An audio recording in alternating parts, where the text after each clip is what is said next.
ఇవాళ అసెంబ్లీలో బడ్జెట్ ప్రవేశపెట్టనున్నారు ఉప ముఖ్యమంత్రి భట్టి విక్రమార్క. ఉదయం 9 గంటలకు ముఖ్యమంత్రి రేవంత్ రెడ్డి అధ్యక్షతన అసెంబ్లీ కమిటీలో రాష్ట్ర మంత్రి వర్గం భేటీ కానుంది. 2024-25 బడ్జెట్ కి మంత్రులు ఆమోదం తెలపనున్నారు. మధ్యాహ్నం 12 గంటలకు అసెంబ్లీలో బడ్జెట్ ప్రవేశపెట్టనున్నారు డిప్యూటీ సీఎం భట్టి విక్రమార్క. మండలిలో ఐటీ శాఖ మంత్రి దుద్దిళ్ల శ్రీధర్ బాబు బడ్జెట్ సమర్పించనున్నారు. ఈసారి బడ్జెట్ 2,93,000 కోట్ల నుంచి 2,95,000 కోట్లు ఉంటుందని సమాచారం. బడ్జెట్లో రుణమాఫీ, 6 గ్యారంటీలు, సంక్షేమ పథకాలకు ప్రాధాన్యం ఇవ్వనుంది రేవంత్ సర్కార్. ఇప్పటికే 4 నెలల ఆదాయ వ్యయాలపై స్పష్టమైన అవగాహన ఉన్నందున వాస్తవ పద్దునే ప్రవేశపెట్టడానికి సిద్ధమైంది. కేంద్రం పూర్తి స్థాయి బడ్జెట్ ప్రవేశపెట్టడంతో రాష్ట్ర ప్రభుత్వం కూడా పూర్తి పద్దునే ప్రవేశపెడుతోంది. కేంద్రం బడ్జెట్లో రాష్ట్రానికి ప్రత్యేక కేటాయింపులు ఉంటాయని ప్రభుత్వం భావించింది. అయితే అలాంటివి లేకపోవడంతో కేంద్రం నుంచి వచ్చే గ్రాంట్ ఇన్ ఎయిడ్ ని కొంత తగ్గించుకోనుంది రాష్ట్ర ప్రభుత్వం. మరోవైపు రాష్ట్ర ఆదాయాన్ని ఎక్కువగా చూపించనుంది. వివిధ మార్గాల్లో వస్తున్న రాబడిని పెంచేందుకు ప్రతిపాదనలు సిద్ధం చేసింది. గతంలో ఉన్న లోపాలను అరికట్టడంతో ఆదాయం పెరుగుతోంది. మరోవైపు నాన్ ట్యాక్స్ రెవెన్యూను ఎక్కువగా అంచనా వేస్తోంది రాష్ట్ర ప్రభుత్వం. ఇందుకు టీజీఐఐసీ భూములు తనఖా పెట్టి వివిధ బ్యాంకుల నుంచి ప్రభుత్వం లోన్లు తీసుకోనుంది. అసలు రాష్ట్ర సొంత ఆదాయం ఎంత, కేంద్రం నుంచి ఎంత వస్తోంది, ఇతర ఆదాయ మార్గాలు ఏమున్నాయి, అప్పుల ద్వారా ఎంత రానుంది అనే వివరాలతో పాటు 6 గ్యారంటీలకు ఎంత ఖర్చవుతుంది, ఇరిగేషన్ ప్రాజెక్టులకు కేటాయింపులతో పాటు రుణమాఫీకి, రైతు భరోసా నిధుల సర్దుబాటు వంటి వాటిపై బడ్జెట్లో స్పష్టత ఇవ్వనుంది రాష్ట్ర ప్రభుత్వం. బడ్జెట్లో వ్యవసాయం, విద్యకు అధిక ప్రాధాన్యం ఇవ్వనుంది రేవంత్ సర్కార్. పంచాయతీలు, మున్సిపాలిటీలకు నిధుల కేటాయింపు పెంచనుంది. త్వరలో స్థానిక సంస్థల ఎన్నికలు ఉండటంతో పంచాయతీరాజ్ శాఖకు నిధులు ఎక్కువగా కేటాయించనుంది. రుణమాఫీకి 31,000 కోట్లు, రైతు భరోసాకు 14,000 కోట్లు, రైతు బీమా, పంటల బీమా, విత్తన సబ్సిడీకి పెద్ద ఎత్తున నిధులు కేటాయించనుంది. విద్యా రంగానికి కూడా మంచి కేటాయింపులు ఉంటాయని సమాచారం. ఇరిగేషన్ 25,000 కోట్ల పైనే కేటాయించనుంది. మూసీ రివర్ ఫ్రంట్ కి బడ్జెట్లో నిధులు కేటాయిస్తారని సమాచారం. కేంద్రం నుంచి రావాల్సిన గ్రాంట్ ఇన్ ఎయిడ్ పై స్పష్టత రావటం లేదు. గత ప్రభుత్వం 2023-24లో 43,294 కోట్లు వస్తుందని బడ్జెట్లో చెప్పింది. కానీ 10,000 కోట్లే వచ్చింది. ఈ ఏడాది ఫిబ్రవరిలో 2.76 లక్షల కోట్లతో ఓటాన్ అకౌంట్ బడ్జెట్ ప్రవేశపెట్టింది రేవంత్ సర్కార్. ఇప్పుడు కూడా దాదాపు అంతే మొత్తానికి బడ్జెట్ ప్రతిపాదనలు ఉండనున్నాయి. జీతాలు, అప్పుల కిస్తీలు, వడ్డీలకు అవసరమైన మేరకు ప్రతిపాదనలు చేయనున్నారు. ఈ ఆర్థిక సంవత్సరంలో ట్యాక్స్ రెవెన్యూ 1,70,000 కోట్లకు పైగానే వస్తుందని అంచనా వేస్తున్నారు. నాన్ ట్యాక్స్ రెవెన్యూ 25,000 కోట్ల నుంచి 30,000 కోట్లు రాబట్టుకోవాలని ప్రతిపాదించనున్నారు. దాదాపు 60,000 కోట్ల వరకు అప్పులు తీసుకోనున్నారు. గత బీఆర్ఎస్ సర్కార్ బడ్జెట్ 10 నుంచి 12% పెంచుతూ వచ్చింది. అయితే ఈసారి అంకెల గారడీ చేయకుండా ఎంత వస్తుందో అంతే పెట్టుకునేలా కాంగ్రెస్ సర్కార్ ప్రతిపాదనలు సిద్ధం చేసినట్లు తెలుస్తోంది. రాష్ట్ర బడ్జెట్ పై డీటెయిల్స్ అసెంబ్లీ నుంచి యాదగిరి లైవ్ లో అందిస్తారు. యాదగిరి, బడ్జెట్ కి సంబంధించిన అప్డేట్స్ ఏంటి?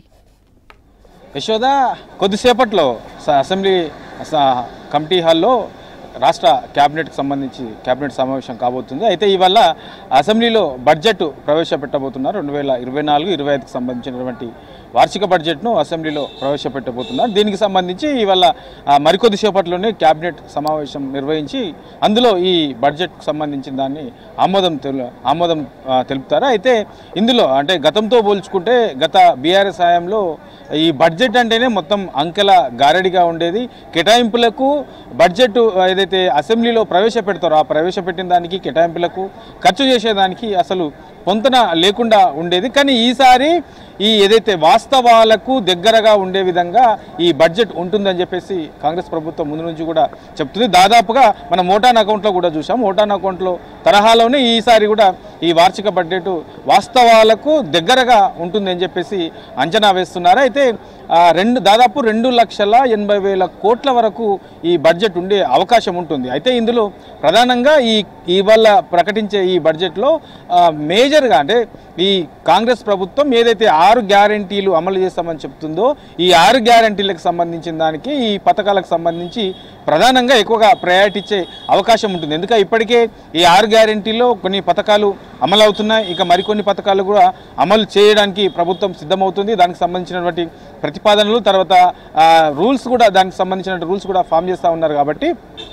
ఈ 6 గ్యారంటీలకు సంబంధించి పూర్తి స్థాయిలో 50,000 కోట్లకు పైగానే కేటాయించే అవకాశం అయితే కనబడతా ఉన్నది. ఇక వీటితో పాటు ఇందులో ఈ 6 గ్యారంటీలో కూడా మళ్ళీ ఈ ఏదైతే ఈ వ్యవసాయానికి సంబంధించిన ఈ పథకాలు ఉన్నాయో ఈ వ్యవసాయానికి సంబంధించిన పథకాల విషయంలో కొంత ప్రయారిటీ కూడా ఇచ్చే అవకాశం ఉంటుంది. ఎందుకంటే ఇప్పటికే ఈ 2 లక్షల రుణమాఫీకి సంబంధించి ₹1,00,000 రుణమాఫీ ఆల్రెడీ ప్రభుత్వం చేసింది. ఇక 1,50,000 2 లక్షలు మరో 2 విడతల్లో ఆగస్టు 15 డెడ్ లైన్ పెట్టుకున్నది. ఈ ఆగస్టు 15 లోపు 2 లక్షల రుణమాఫీ రైతులకు ప్రభుత్వం చేయబోతుంది. ఇప్పటికే ₹1,00,000 చేసింది, మిగతా ₹1,00,000 ఈ ఆగస్టు 15 లోపు చేయబోతుంది. కాబట్టి దానికి సంబంధించిన నిధులు కూడా ఈ బడ్జెట్లో కేటాయించే అవకాశం ఉంటుంది. ఇక రైతు భరోసాకు సంబంధించి గతంలో చూసాము, మొత్తం రైతు బంధు పేరుతోని ఈ రాళ్ళు రప్పలు చెట్లు గుట్టలు తర్వాత ఫామ్ హౌస్లకు ఇట్లా సాగులో లేని భూములకు ఎక్కువగా ఇచ్చారు. దానివల్ల ఎక్కువ నిజమైనటువంటి అర్హులకు కాకుండా అనవసరంగా అవసరం లేని వాళ్ళకి ఎక్కువగా పోయాయని చెప్పేసి ప్రభుత్వం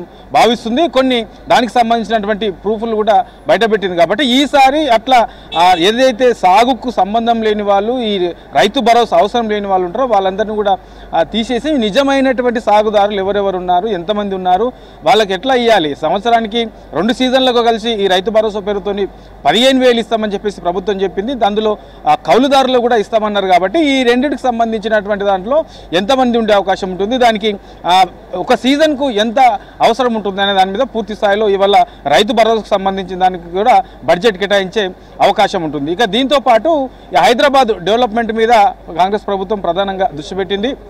అందులో ఈ మూసి ప్రక్షాళనకు సంబంధించిన దాని మీద ముందు నుంచి కూడా చెప్తా ఉన్నారు. దానికి సంబంధించి ఒక కమిటీ కూడా వేశారు. ఇప్పటికే దాని మీద కొన్ని ప్రతిపాదనలు కూడా సిద్ధమయ్యాయి. దీనికి మూసి ప్రక్షాళనకు సంబంధించిన దాని మీద కూడా కొన్ని ఇవాళ ప్రవేశపెట్టే బడ్జెట్లో నిధులు కూడా కేటాయించే అవకాశం ఉంటుంది. ఇక హైదరాబాదు ఔటర్ రింగ్ రోడ్డు లోపల ఉన్నటువంటి ఏరియాలో మొత్తం ఈ జిహెచ్ఎంసీ తర్వాత హెచ్ఎండిఏ ఇట్లా 3-4 డిపార్ట్మెంట్లకు సంబంధించిన దాంట్లో మొత్తం ఈ హైడ్రా అనేది ఒక కొత్తగా ఏర్పాటు చేశారు. ఈ హైడ్రా కూడా ఎప్పుడైతే ఈ హైడ్రాను ప్రకటించినప్పుడు దీనికి ప్రత్యేకంగా కొన్ని నిధులు కూడా కేటాయిస్తామని చెప్పేసి ప్రభుత్వం చెప్పింది. కాబట్టి ఇవల్ల ఈ హైడ్రాకు సంబంధించిన దానికి కూడా కొన్ని నిధులు కేటాయించే అవకాశం అయితే ఉంటుంది. ఇక ఇరిగేషన్కి సంబంధించిన దాంట్లో కూడా ఆల్రెడీ ఇప్పటికే మనం చూస్తూ ఉన్నాం. మేడిగడ్డకు సంబంధించి ఈ 3 అన్నారం సుందిల్లా మేడిగడ్డ ఈ 3 బ్యారేజీలకు సంబంధించిన దాని మీద ఇప్పటికే మరమ్మతులు కొనసాగుతూ ఉన్నాయి. దానికి నిర్మాణం గత ప్రభుత్వం చేసింది, పూర్తి స్థాయిలో నాణ్యత లేకుండా పోయాయి. మనం మేడిగడ్డ చూసాం, మొత్తం కుంగిపోయింది, పిల్లలు కుంగిపోయాయి. దానికి ఇప్పుడు ఎన్డీఎస్ఏ సూచనల మేరకు ఆల్రెడీ మరమ్మతులు కూడా కొనసాగుతూ ఉన్నాయి. కాబట్టి ఇంకా ఎంత అవసరం ఉంటూ ఏంది ఎన్డీఎస్ఏ ఫైనల్ రిపోర్ట్ వచ్చిన తర్వాత ఇంకా ఏం చేయాలనేది దాని మీద వాళ్ళు సూచనలు చేస్తారు. ఆ సూచనల ప్రకారం ప్రభుత్వం ముందుకు పోతామని చెప్పేసి చెప్పింది. కాబట్టి దాన్ని కూడా మళ్ళీ మరమ్మతులకా లేదంటే మరి కొన్ని దానికి సంబంధించిన నిధులు అయితే కొన్ని కేటాయించే అవకాశం అయితే ఉంటుంది. మొత్తానికి గతంతో పోల్చుకుంటే ఈసారి కాంగ్రెస్ హాయంలో ప్రజలకు ఏమేమి అవసరము, తెలంగాణ అభివృద్ధికి కావాల్సింది ఏమేమి ఉన్నాయి, ఏమేమి ప్రయారిటీ తీసుకున్నది కాంగ్రెస్ ప్రభుత్వము, సో ఏ దానికి ఎన్ని నిధులు కేటాయించాలి అనే దాని మీద పూర్తి స్థాయిలో ఇప్పటికే ఒక అంచనాకు వచ్చారు. ఆ పద్ధతులు కూడా తయారు చేశారు. ఇవాళ మధ్యాహ్నం అసెంబ్లీలో డిప్యూటీ సీఎం ఆర్థిక శాఖ మంత్రి బట్టి విక్రమార్క అసెంబ్లీలో ప్రవేశపెట్టబోతున్నారు. ఇక మండలిలో మంత్రి శ్రీధర్ బాబు మండలిలో ప్రవేశపెట్టబోతున్నారు. ఇక ఇదిలా ఉంటే మనం 2 రోజుల నుంచి కూడా చూస్తూ ఉన్నాం. సెంట్రల్ ఏదైతే కేంద్ర బడ్జెట్ ఉందో కేంద్ర బడ్జెట్లో తెలంగాణకు పూర్తి స్థాయిలో నిర్లక్ష్యం వహించారు, కక్షపూరితంగా వ్యవహరించారు. తెలంగాణకు చిల్లి గవ కూడా కేటాయించలేదు. దీనివల్ల కొంత ఇబ్బందులు అయ్యే అవకాశం ఉంటుంది. కాబట్టి ఏదైతే కేంద్ర బడ్జెట్ ఎంతో కొంత తెలంగాణకు కేటాయిస్తే దాన్ని అంచనా వేసుకొని మరికొంత ఎక్కువగా ఈ తెలంగాణకు సంబంధించినటువంటి 2024-25కు సంబంధించినటువంటి బడ్జెట్ కేటాయించాలని చెప్పేసి ముందుగా భావించుకున్న తెలంగాణకు కేంద్ర ప్రభుత్వం నుంచి నిధులు రాలేవు. కాబట్టి అంతగా నిధులు రావలేవు. కాబట్టి ఇక తెలంగాణలో ఉన్నటువంటి ఆదాయ వనరులు తెలంగాణ నుంచి రావాల్సిన దాని మీదనే అంచనా వేసుకొని ఆ దిశగానే ఈ కాంగ్రెస్ ప్రభుత్వం ముందుకెళ్తుంది. ఇక మధ్యాహ్నం 12 గంటలకు ఏ శాఖకు సంబంధించిన దానికి ఎన్ని నిధులు కేటాయించారు, ఏ పథకానికి ఎన్ని నిధులు కేటాయించే అవకాశం ఉంటుంది, ఏదేది ప్రయారిటీగా ఉంటుంది, రాష్ట్రానికి ఉన్నటువంటి అప్పులేంటి, ప్రతి నెల కట్టాల్సిన ఎన్ని ఉన్నాయి, రాష్ట్రానికి ఎంత ఆదాయం వస్తుంది, వీటిని అన్నింటినీ బేరీజుకొని ఏ దానికి ఎంత అనేది పూర్తి స్థాయిలో ఒక స్పష్టతను వచ్చే అవకాశం అయితే ఉంటుంది. యశోద. యాదగిరి